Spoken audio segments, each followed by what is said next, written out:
We have a need for about over 11,000 nurses and over 30,000 personal support workers, and that's causing a lot of problems. Like, how many languages do you speak? I'm learning French, which is my 12th language. 12? Yes. So that's 12 more languages than I speak. I barely speak English. We're going to be the myth busters today. Naturopathic doctors are not real doctors. You not only just train your body, you also train your mind and you train your attention.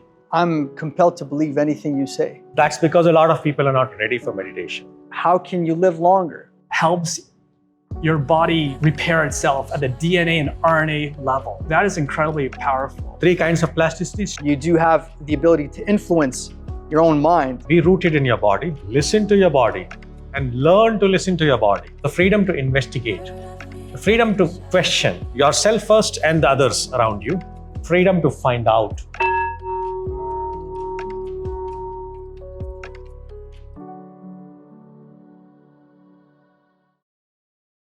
Thank you for joining us once again. Today, I don't only have one guest, but I have 2 very special guests with me in studio today. My first guest, Dr. Vincent Lun, is a board-certified naturopathic doctor with a fellowship in functional neurology, making waves in the world of holistic health. Based in Ottawa and Winchester, Dr. Lun collaborates directly with medical doctors, bridging the gap between traditional and naturopathic medicine. He's not just a practitioner, he also is the lead author of the board review textbook for the Naturopathic Physician's Licensing Step 2 exam in North America. He has a keen interest in neurology, chronic pain, and family medicine. Dr. Lun is dedicated to improving patient outcomes through a comprehensive and integrative approach. Dr. Lun, thank you so much for joining the show. Thank you for having me. My second guest, Dr. Bhuvanesh Awasthi, is a cognitive neuroscientist specializing in human thinking, feeling, and decision-making. With degrees in consciousness studies, cognitive science, and life sciences from Australian and Indian institutions, he also has yogic and spiritual training from India. Dr. Bhuvanesh has worked globally applying cognitive and neuroscience research to spirituality and mind-body interventions. His research on meditation, consciousness, and well-being has been widely published and presented. Currently based in Ottawa, he's a senior behavioral scientist with the Canadian federal government, continuing his impactful work in various fields. Dr. Bhuvanesh, thank you so much for joining the show. Thank you for this opportunity. All right, gentlemen, we have a lot of topics to cover today. I'd like to start with you, Dr. Vincent. Can you tell us about your journey and what exactly led you to becoming a naturopathic doctor with a specialization in functional neurology? So I was a research assistant at the University of Western Ontario, studying traumatic brain injury and how to image the blood flow. And from there, I met a lot of individuals who suffer from TBI and concussions, and there was not a whole lot of treatment in that field back 20 years ago. So I decided to enroll in the Naturopathic College here in Toronto, and I learned as much as I could about functional medicine, neurology, and functional medicine to help these individuals with TBI. And this is where I am today with that focus in functional neurology.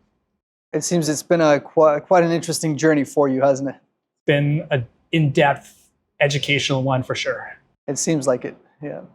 So Dr. Bhuvanesh, can you share a pivotal moment or experience that inspired your journey into cognitive neuroscience and spirituality?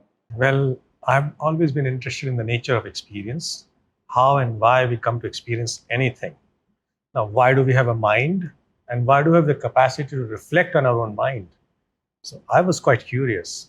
Mostly these disciplines were in the domain of spirituality or religion or philosophy.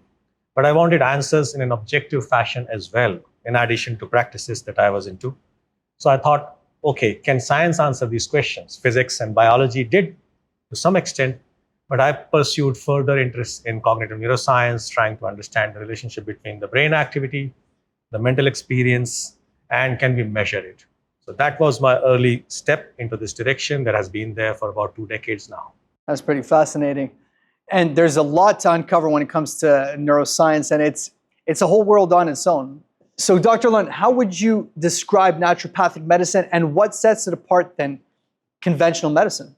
Naturopathic medicine is a personalized philosophy of approaching health. Like every individual has to be approached holistically and not from a symptom-based approach. So we have to know that disease is based on biochemical and biophysical effects that we have to fully understand.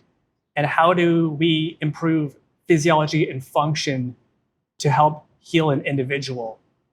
So medications from the big pharmaceutical industry, they tend to downregulate.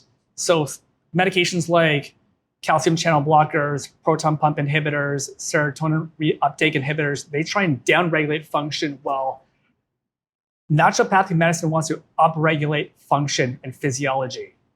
So, for example, we have tools in our system where we have clinical evidence-based, like clinical nutrition, botanical medicine, physical therapies like laser therapy, hydrotherapy like saunas, and cold plunge therapy by Wim Hof, which is a new phenomenon right now. And these are things that we can use in our toolbox to help individuals with their health. There's such a vast array of tools, isn't it? And they're only growing right now. Yes, it's a growing body of evidence now that naturopathic medicine is definitely the way to go about in help assisting your health in the long run. Absolutely. Dr. Lun, what do you think, and what's your perspective on the current state of our healthcare system, particularly in Ontario and furthermore in Canada as a whole? So I work in an integrative medical clinic, and they're telling me how a lot of physicians, nurses, personal support workers are leaving the industry, which means that a lot more people don't have a family physician to see. So that leads to longer wait times for surgeries, and they don't know who to turn to for their health. So as a result, like we have like a long wait list to see a family doctor. And it's actually really sad because that leads to poor health outcomes.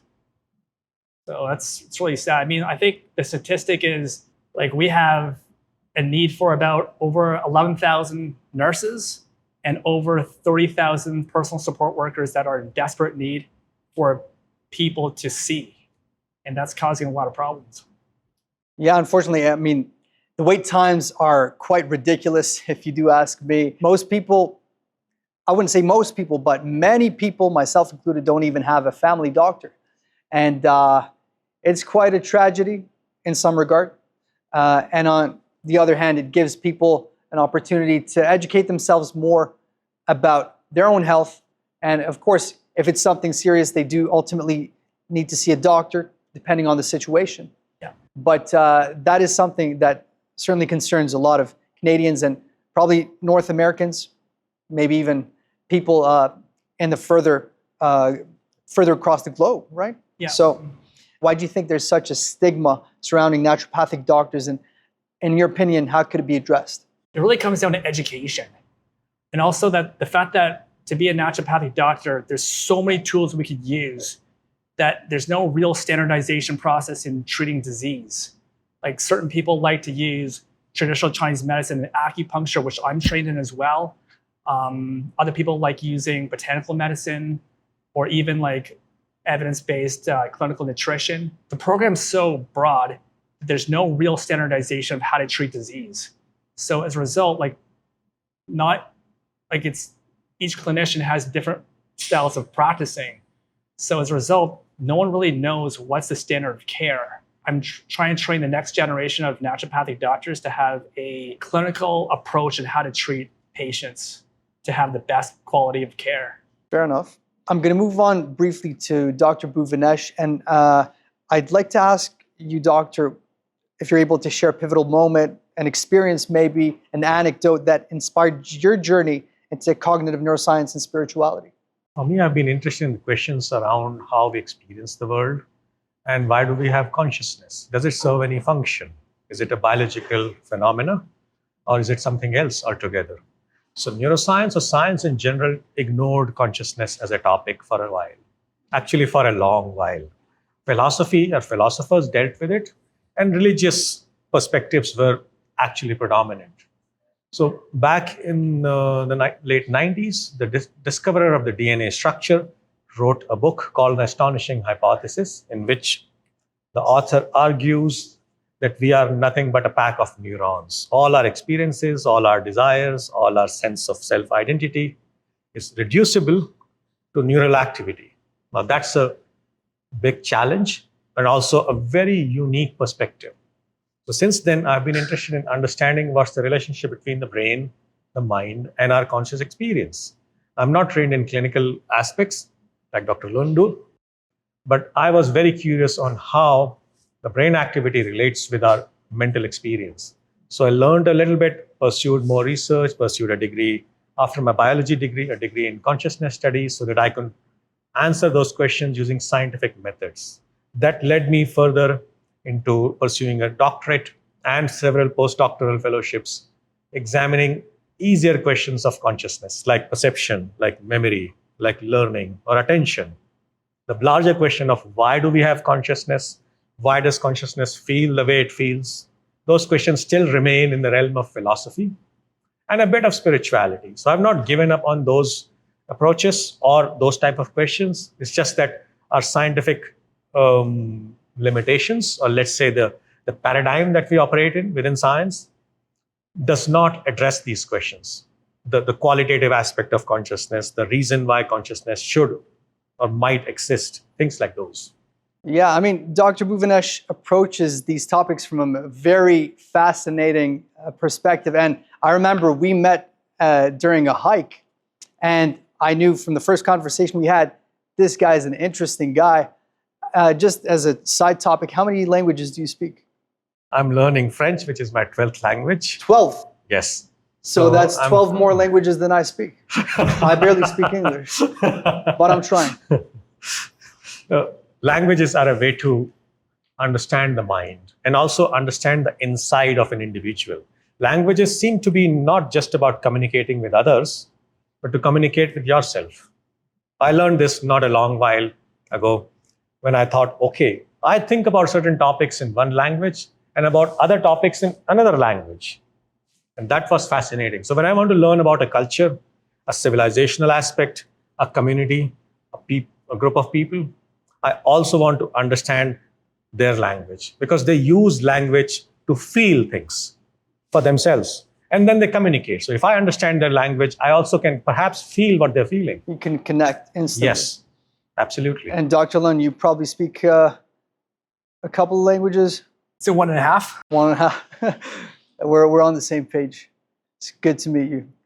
So, I mean, what I admire about Dr. Lun as well is he has such a humble approach, and I think that humility always progresses him to move forward, and that allows him, when you take the approach of a student to life or to your discipline, you're always receptive to learn more, and you take that approach where you're able to always continuously improve. And I think that sets you apart in your field, absolutely. So going back to you, Dr. Lun, there are definitely some myths, some stigmas surrounding naturopathic medicine. And let's maybe debunk them one by one. We're going to be the myth busters today.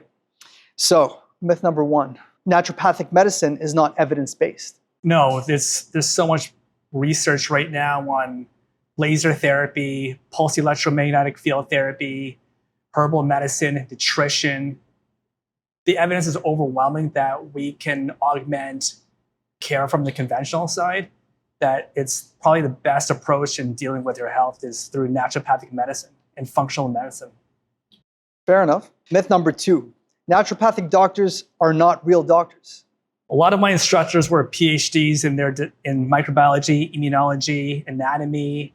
I had a lot of instructors who are medical doctors. They trained us incredibly well. We are trained to a very high standard of care.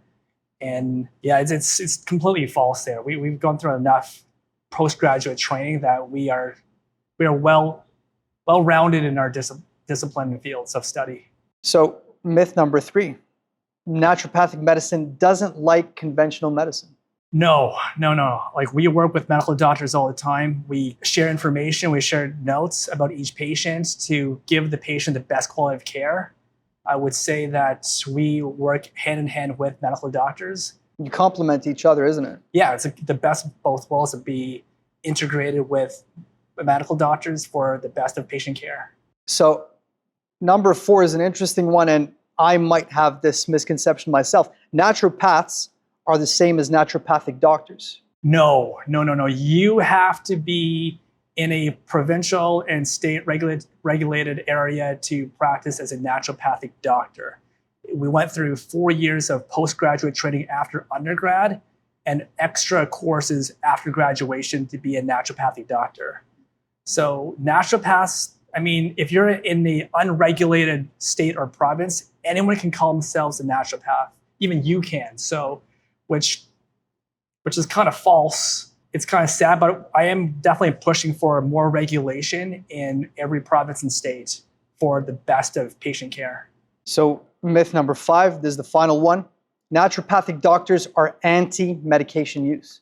No, absolutely not. We go through a lot of pharmaceutical training that we know when to prescribe pharmaceutical drugs to patients who desperately need it, because that will give them, again, the best quality of care. We love pharmaceutical-based medications because they are effective, but there are times when you have chronic disease, which you have different variables involved, like autoimmune conditions that have different triggers, like food sensitivities, chemical sensitivities. Those are what we call multivariate approach of treating a person, which requires a more individualized care approach.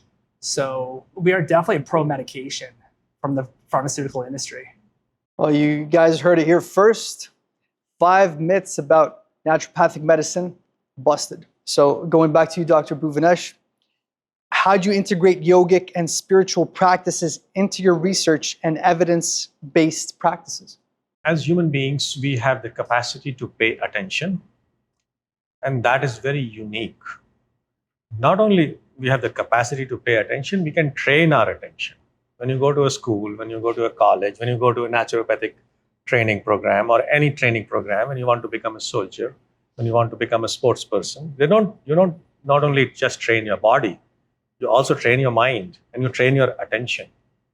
So a lot of spiritual practices are about training your body and your mind, especially training your attention. So when you have sustained attention, the capacity to pay attention, you learn better, you retain better, and you are not distracted, obviously, and you make good decisions. So essentially, a lot of spiritual and religious perspectives have been there to help you focus your attention and to lead more integrated lives. All right. That's you say things in a very profound way. I'm compelled to believe anything you say. No, you must check. You You're can believe, hypnotizing but me, please so verify. you have to be careful. Yes. I might fall into a trance right now. Okay. I have another follow-up question, or it's kind of related to what I asked Dr. Lun about misconceptions. And I want to ask you, what are some common misconceptions people have about meditation and its effects on cognition as well as well-being? There's a widespread propaganda or belief that meditation is easy. Now, meditation is simple, but not easy. Meditation, that's the first part, and then an extension of this is, why is it not easy? That's because a lot of people are not ready for meditation.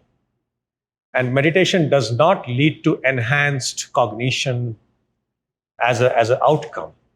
In fact, that's not the goal of meditation.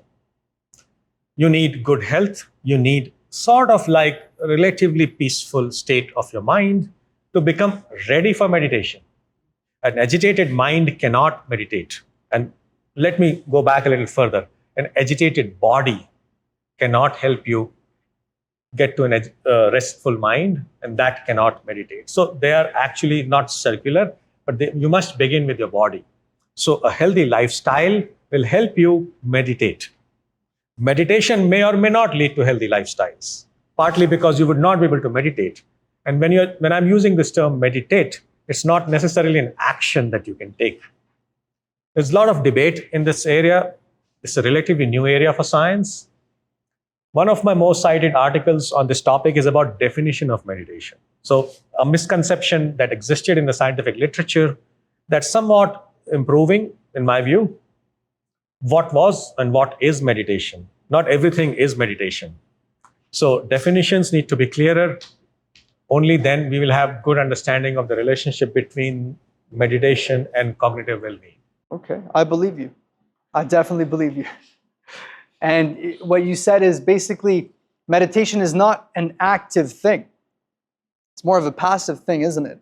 It's not an act. It's not something that you can do. So let me be more clear there. Meditation is generally used for techniques as well as the state. To me, meditation is a state of awareness. Now, or an active state could be something like, okay, you are running. But meditation is not like that. Techniques could be like that. You could be sitting in a posture, you could be walking, you could be just simply observing the sensations in your body. These are all different actions.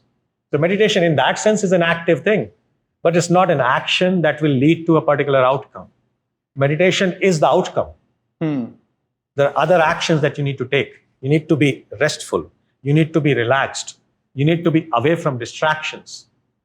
As a beginner, it's very critical that you don't confuse the state versus the technique. We're going to have a meditative session at the end of this, and you're getting me thinking already, and maybe that's contrary to what I'm supposed to be. Now I'm overthinking.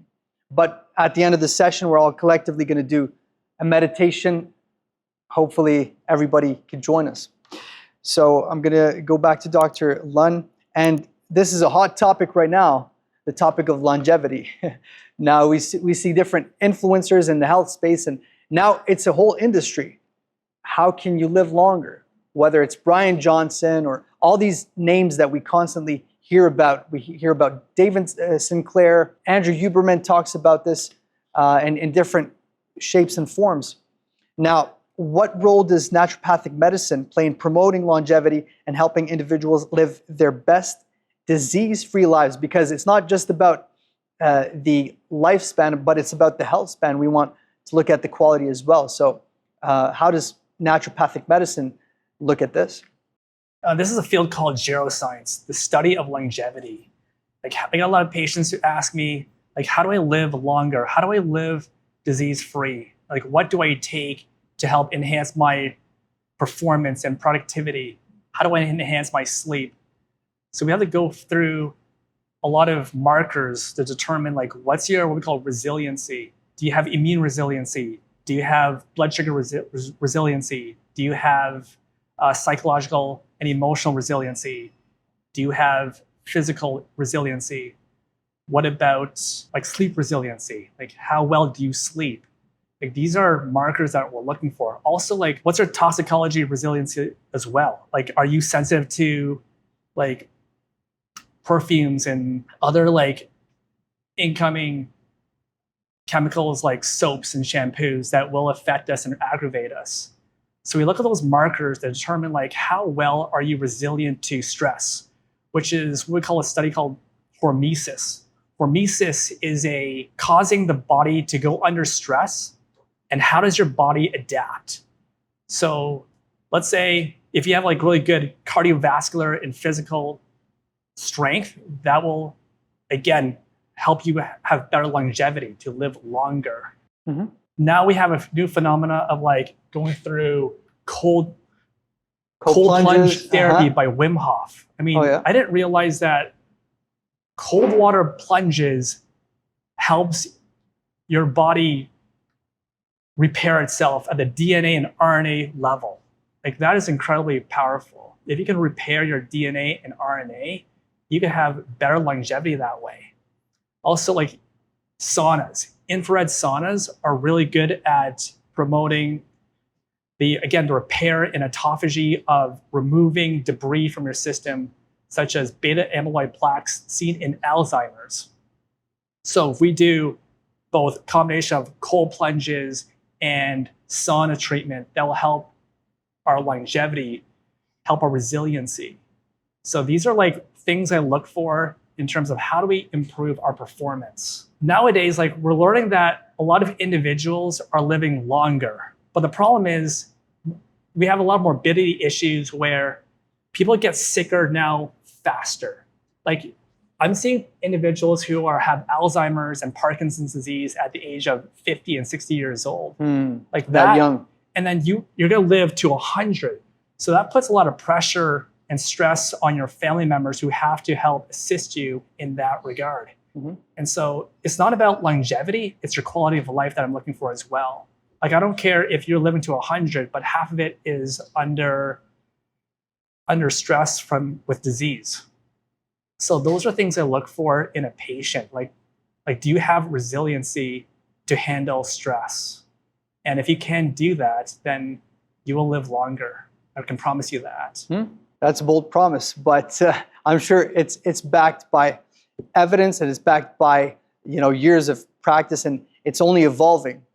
And it's quite remarkable how brief periods of stress, as you've alluded to, whether it's the sauna or even fasting, prolonged periods of fasting, and maybe there's a difference in opinion about that even, but there's always something on the other side of, if we want to call it suffering, right? There is a reward at the end of it.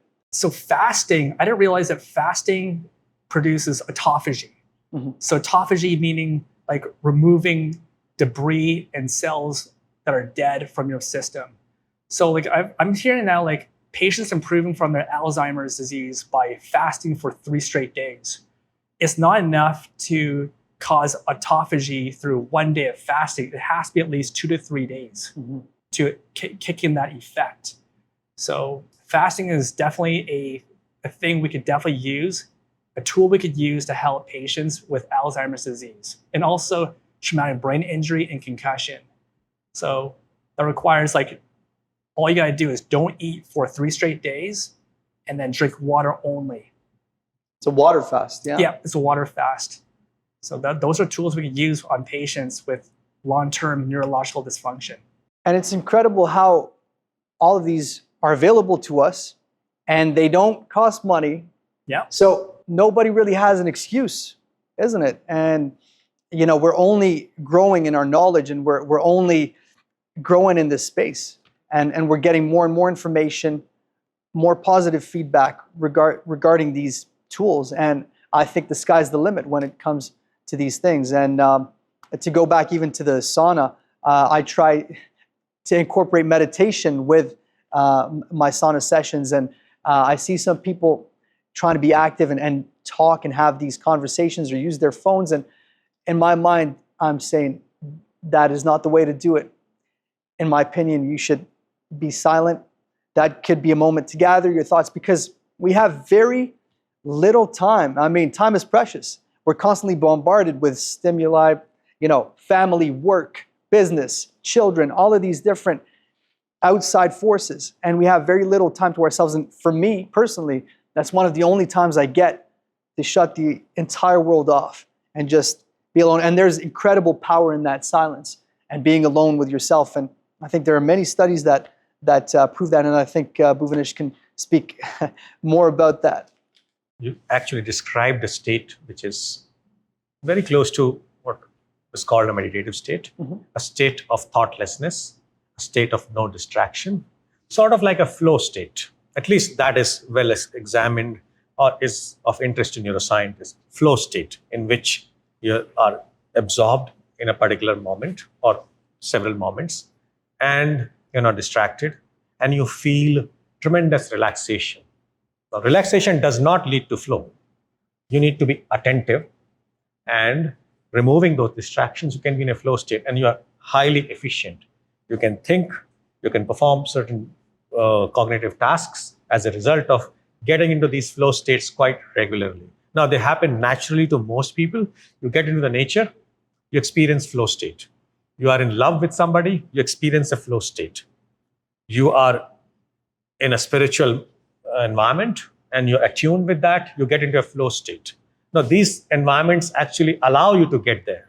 They can trigger, but you can also prepare yourself. You can train your attention, remove distractions, and bring about this on a more structured, regular fashion. And that helps you feel more integrated. Otherwise, you feel distracted because essentially it's your mind that is responding to the internal needs of your body as well as external environmental cues. That's pretty profound. I do have a question for the both of you gentlemen, and I think you can both touch upon it. How does functional neurology as a discipline contribute to our understanding of neuroscience and the functioning of the human brain? It's all about performance. Like how well does your brain perform under stress and load as well? Like your brain controls your body. So you have to be able to use your brain to function at a high rate, but also give it the right nutrients and rest and sleep so that it can perform at its best.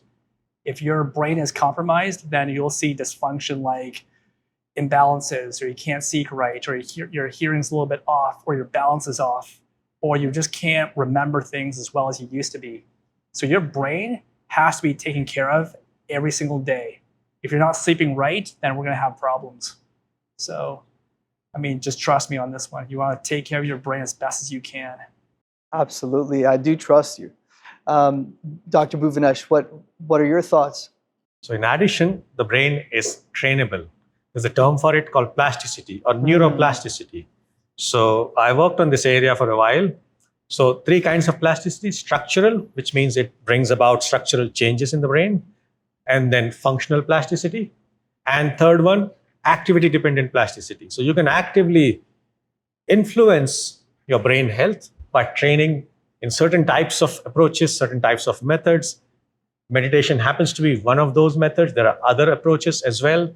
And the more you train your brain, the longer it will last, the better and more prepared you are for life. Absolutely. And I think a lot of us heard the term neuroplasticity, and it became very popularized, especially in the past few years, but I never heard about it spoken in this context and, segmented into these 3 different categories.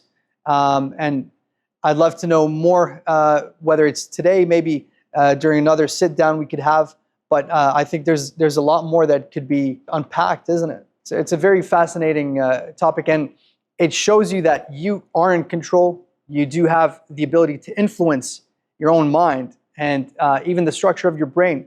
So it's quite powerful, and it reminds you what you have in your own grasp. I do want to ask also, Dr. Lun, what does freedom mean to you in the context of health and well-being? We know each other so well that we have the ability to choose what's best for us. That's true freedom in a healthcare perspective. And God gave us this ability to heal naturally, and I think we should harness that. That's true freedom. That's significant. I do want to ask both of you gentlemen, I mean, well, you did touch upon nutrition right now, and even earlier you did talk about Alzheimer's and how sugar can influence that. I mean, or rather, fasting could play a role in slowing that cognitive decline, or maybe even pushing it away completely. Is that fair to say? I mean, our diet plays a significant contribution, isn't it? And lots of the time in the past, we wouldn't even be told anything. We would always separate the 2 conversations. It's like Alzheimer's is, it's in your genes, and you have no role, you have no influence. But now we're finding out the contrary. So don't you think that's pretty remarkable? And it should be highlighted and made known and emphasized? So blood sugar regulations is really important for your brain. Right now, our current food industry produces a lot of processed foods that are not good for our brain. Like there's a lot of chemical additives, a lot of sugar in there, and that plays a huge significant role in our what we call neurodegeneration. So I have to tell a lot of patients to remove all sugars and chemical additives so that I can at least create a healing perspective in how to take them. And then if we can do autophagy with fasting, then that would then clear a lot of the debris and minimize the effects of insulin resistance.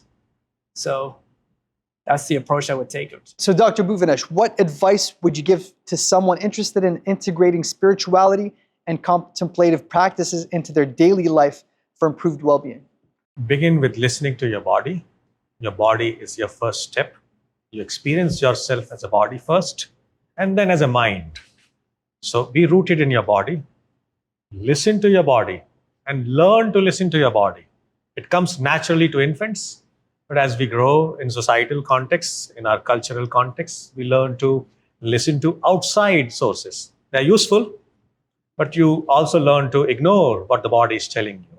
Whether the body is hungry, you look at the clock, you look at the context. Yes, eating is social, but also it is very much a physiological and a bodily existence that we are rooted in. So listen to your body, prepare your body to train your mind, and then you have a good understanding of how to interact with the world.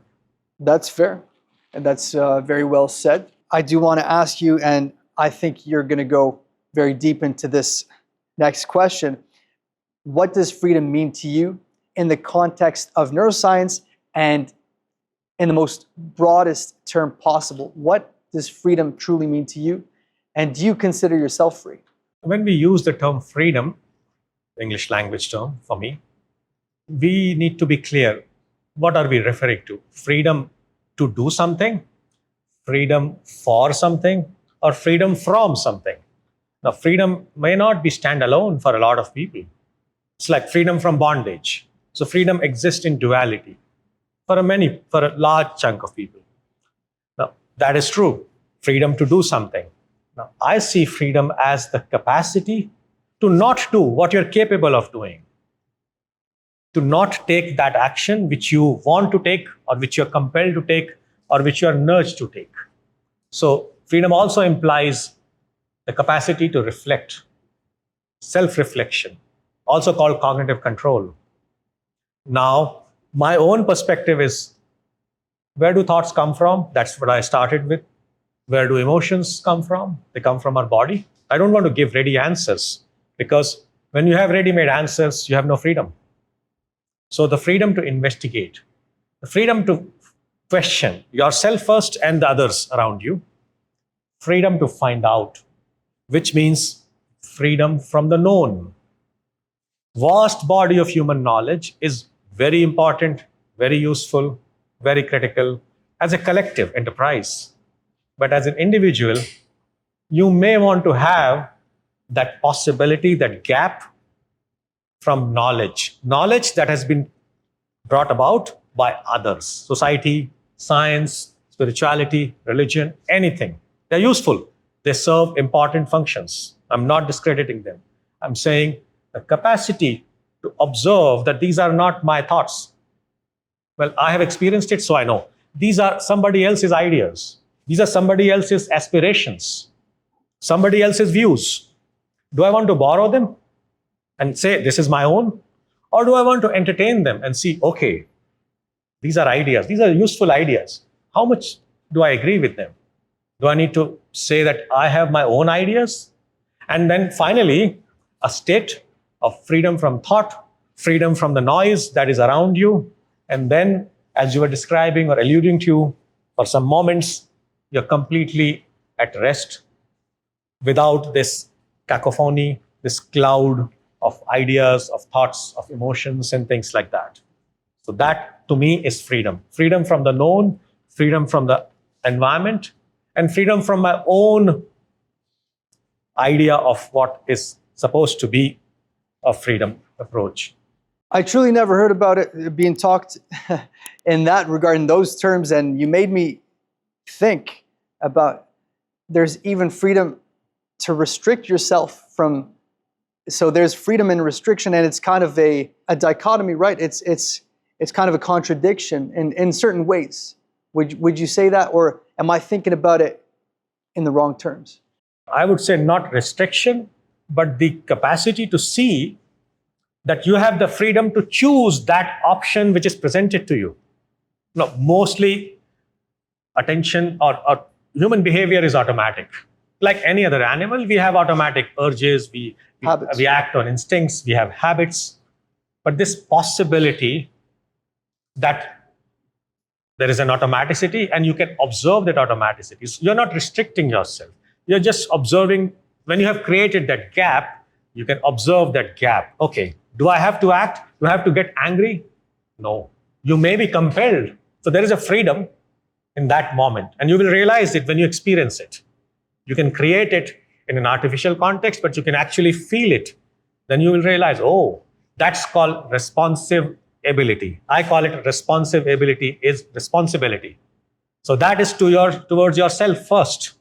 Only then you are an integrated human being. Otherwise, you are just responding to environmental cues, like a device is responding to environmental cues, right? We are developing lots of we have automatic devices, and we are developing a lot of automation, artificial intelligence, and many other things.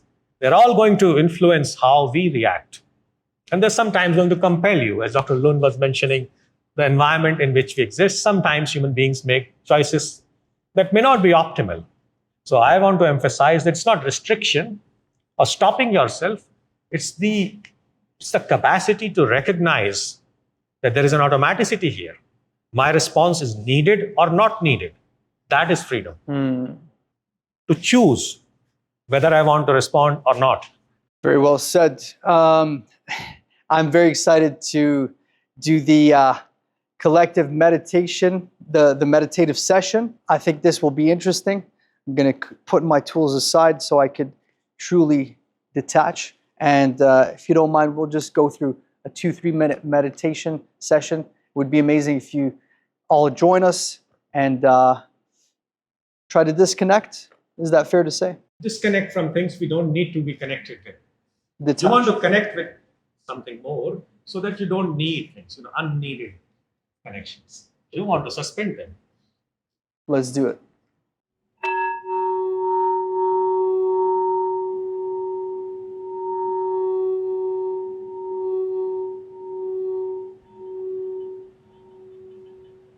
Sit comfortably in any posture you like. Feel your feet on the ground. Notice the sensation.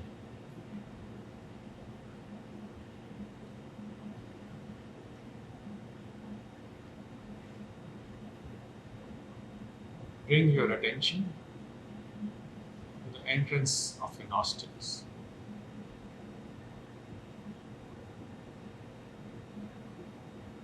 Notice how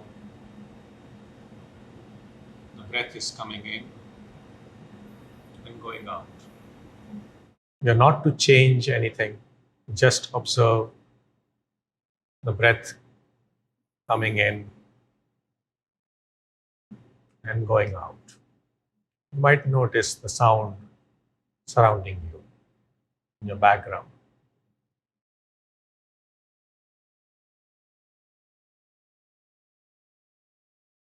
Without judgment, just notice it.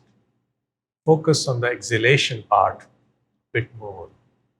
Keep your attention at the entrance of the nostrils. If your mind wanders, just gently bring it back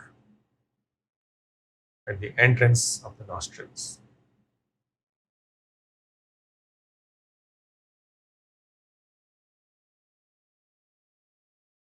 Come back to our consciousness here. Oh, I feel very relaxed. That was nice. It's very powerful. There's power in silence, power in disconnection. Thank you, Dr. Bhuvanesh, for that. I just want to ask both of you gentlemen, where can people find you, whether on social media or anywhere else? They can find me at my website, the Ottawa Center of Naturopathic Medicine. It's www.ocnm.ca. Perfect. Dr. Bhuvanesh, where can people find you? If you do an internet search, also called Google search these days, you will find me also on LinkedIn, my website as well as LinkedIn. Perfect. This was deep. It was profound. It was meaningful. Very much enjoyed it. Thank you, gentlemen. And on to the next. All the best. Future's looking bright. Thank you very much. Thank you.